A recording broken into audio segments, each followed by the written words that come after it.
Europe 1, 7h39. Thomas Soto. Le vrai faux de l'info de la matinale, Jean-Philippe Ballas, bonjour. Bonjour Thomas, bonjour à tous. Ce matin, l'argent des syndicats. Avec Geoffroy Didier, candidat à la primaire chez les Républicains et invité sur le plateau d'ITélé. Aujourd'hui, je pense que les syndicats ne devraient vivre que des cotisations de leurs membres, plus d'une forme de financement public, mais qu'aujourd'hui, il y a 4 milliards d'euros par an de financement public pour les syndicats. C'est beaucoup trop.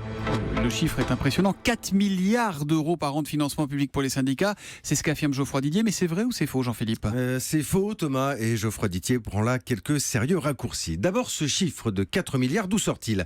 Bien d'un rapport parlementaire écrit en 2012, écrit mais jamais rendu public. C'est le magazine Le Point qui fera fuiter ce texte, et notamment un tableau sur le financement annuel de l'activité syndicale en France, un financement estimé entre 3,8 et 3,9 milliards, pour ne pas dire 4. C'est bien le chiffre que donne Geoffroy Didier. Oui, mais sauf que quand on entend, il parle de financement public, Thomas, et ces 4 milliards correspondraient plutôt au financement global. La part des subventions publiques là-dedans, toujours selon le rapport, serait plutôt aux alentours de 175 millions d'euros, entre 4 et 5%, c'est donc beaucoup moins que 4 milliards, et c'est plutôt à ce financement-là que Geoffroy Didier veut s'attaquer. Mais est-ce qu'il vous semble fiable, ces chiffres ? Encore une fois, ce sont des estimations, et les auteurs eux-mêmes parlent de montants parfois approximatifs, d'extrapolation.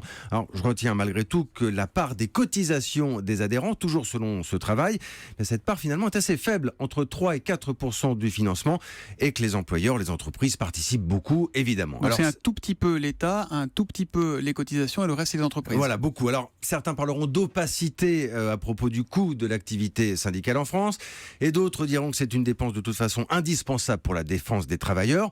On peut débattre du sujet, à mon avis ce sera animé.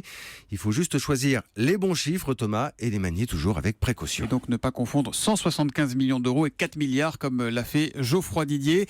Mais il n'est pas passé à travers les radars du vrai faux de l'info de la matinale. Notez qu'à propos de syndicalisme, Laurent Berger, le secrétaire général de la CFDT, sera en cette journée de mobilisation l'invité de Jean-Pierre Elkabbach tout à l'heure à 8h20 sur Europe 1.